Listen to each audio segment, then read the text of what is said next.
लोकसभा चुनाव को लेकर तारीखों का बीते रविवार को ऐलान कर दिया गया। झारखंड में 4 चरणों में 14 लोकसभा सीटों पर वोटिंग होगी। चुनाव के दौरान इस बार सूचना तकनीक का प्रयोग व्यापक तौर पर किया जाएगा। एक संवाददाता सम्मेलन में राज्य के मुख्य चुनाव अधिकारी एल खेंग्याते ने बताया कि कौन सा ईवीएम किस सेक्टर मजिस्ट्रेट के पास जाएगा, इसकी ट्रैकिंग जीपीएस के द्वारा की जाएगी। वहीं चुनाव के दौरान सोशल मीडिया पर भी पैनी नजर रखी जाएगी। डिपार्टमेंट में लेकर के उसको देख सके कि किस बटन हम दबाया जाए, वो अपना मन के अनुसार फील कर लेंगे। कौन सा ईवीएम वीवीपैट किस सेक्टर मजिस्ट्रेट के पास, कौन सा सेक्टर का, कौन सा पोलिंग स्टेशन से संबंधित उस दिन कहां ये ईवीएम वीवीपैट जा रहा है कि उस क्षेत्र के बाहर ना जाए और अनधिकृत जगह में नहीं जाए, इसका पूरा ट्रैकिंग किया जाएगा। और अभी हम लोग का सोशल मीडिया का जो हैंडल्स है आपको उपलब्ध करा दिया जाएगा प्रेस नोट में। काइंडली इसका कृपया फॉलो किया जाए। उसमें इलेक्शन कमीशन के द्वारा जो प्रकाशित समय समय पर किया जाएगा इंफॉर्मेशंस, और जो अवेयरनेस पर्पस के लिए, और जो क्षेत्र में जो हम लोग अवेयरनेस का कार्यक्रम किया जा रहा है को समय समय पर अपलोड करता रहेंगे। ये सोशल मीडिया का हम लोग का विभिन्न तरह के हैंडल्स में है, जैसे ट्विटर है, यूट्यूब है, एटसेट्रा।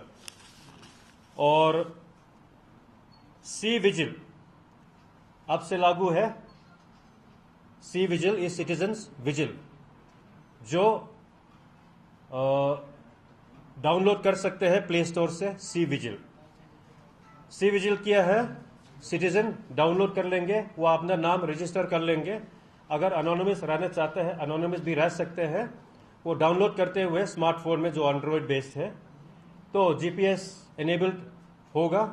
तो गूगल बेस से अगर वो कोई मॉडल कोड ऑफ कंडक्ट का उल्लंघन का देखते हैं, जैसे पैसा बांटता है या सोचता है कि अनधिकृत रूप से प्रोसेशन है, मीटिंग है, या इतना बजे के बाद लाउडस्पीकर चला रहा है, 10 PM से 6 AM तक मना है, और एजुकेशनल इंस्टीट्यूशंस और रिलीजियस इंस्टीट्यूशन के आसपास में दिन में भी लाउडस्पीकर्स नहीं बजाना है, ये सब चीज़ का अगर उल्लंघन होता है तो सी विजिल के रूप में सिटीजन द्वारा खींच सकता है फोटो, और उसको 100 मिनट में जिसने रिपोर्ट किए गए थे, क्या कार्रवाई किए गए थे, इमीडिएटली 100 मिनट के अंदर उसका इन्वेस्टिगेशन होगा।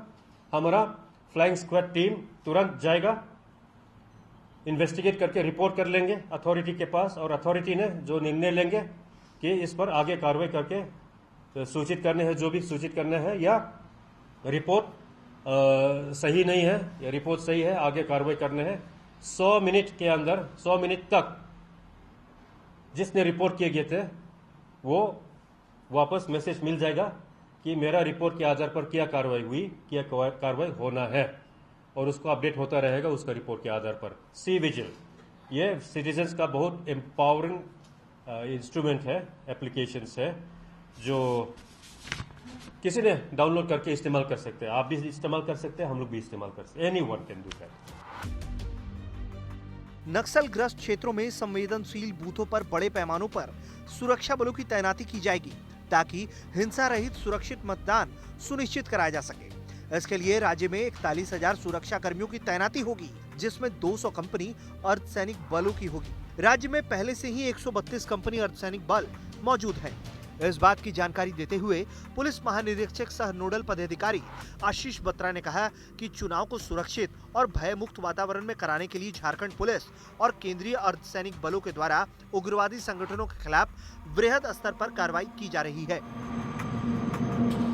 मैं आपको बताना चाहूंगा कि माननीय मुख्य निर्वाचन आयोग नई दिल्ली के झारखंड आगमन पर दिनांक 29 जनवरी को उन्होंने युद्ध स्तर पर गैर जमानती वारंटों का निष्पादन, हथियार एवं विस्फोटक की बरामदगी और विभिन्न प्रकार की निरोधात्मक कार्रवाई करने का निर्देश दिया था। आपको मैंने नक्सली फ्रंट पे जो कार्रवाई हुई है उसके बारे में आपको विस्तृत रूप से बताया है। इसके साथ साथ मैं आपको बताना चाहूंगा कि 1 फरवरी 2019 से अब तक 8,926 गैर जमानती वारंटों का निष्पादन किया गया है। लगभग 4400 व्यक्तियों के विरुद्ध धारा 107 के तहत कार्रवाई की गई है। इसके अलावा 1,13,088 लीटर अवैध शराब की बरामदगी की गई है, जिसमें 13 व्यक्तियों को गिरफ्तार किया गया है। 65,000 रुपये जुर्माने की वसूली की गई। इसके साथ लगभग 57,000 वाहनों की गहन जांच की गई है और उनसे भी 1,93,800 रुपये का जुर्माना वसूला गया है। विभिन्न सीमावर्ती राज्यों के साथ, जैसा आपको मालूम है कि झारखंड राज्य के 24 में से 22 जिले अंतर राज्य से सीमा पर पड़ते हैं, तो सीमावर्ती राज्यों के साथ समन्वय स्थापित कर नक्सली और अपराधियों के विरुद्ध किए जाने वाली कार्रवाई से संबंधित पिछले 2 माह में 17 बैठकें आयोजन की गई हैं और जिसमें सारे चेक नाकाज और इंटरस्टेट क्रिमिनल्स की लिस्ट, नक्सलियों के विरुद्ध कार्रवाई की बृहद पैमाने पर तैयारी की गई है। मैं आपको बताना चाहूँगा कि सुरक्षित वातावरण में झारखंड में चुनाव कराने के लिए भारत सरकार जो अर्धसैनिक बल दे रही है, तो कुल मिलाकर के यहाँ पर लगभग 600 कंपनी, जिनकी संख्या 40 से 41,000 के करीब विभिन्न पुलिस पदाधिकारी, चाहे वो झारखंड पुलिस है, जैप है, IRB है, CRPF, SSB, ITBP, इस प्रकार की कंपनियों की प्रतिनियुक्ति की जा रही है और इन कंपनियों के माध्यम से ही पूरे स्टेट में विभिन्न चरणों में चुनाव करवाया जाएगा। झारखंड में पहले चरण में 29 अप्रैल को चतरा, लोहरदगा, पलामू में, जबकि 6 मई को रांची, कोडरमा, खूंटी और हजारीबाग में, वहीं 12 मई को गिरिडीह, धनबाद, जमशेदपुर, सिंहभूम में और 19 मई को राजमहल, दुमका, गोड्डा में वोट डाले जाएंगे। इस दौरान कुल 2,19,81,419 लोग अपने मताधिकार का प्रयोग करेंगे। रांची ब्यूरो, बिहार।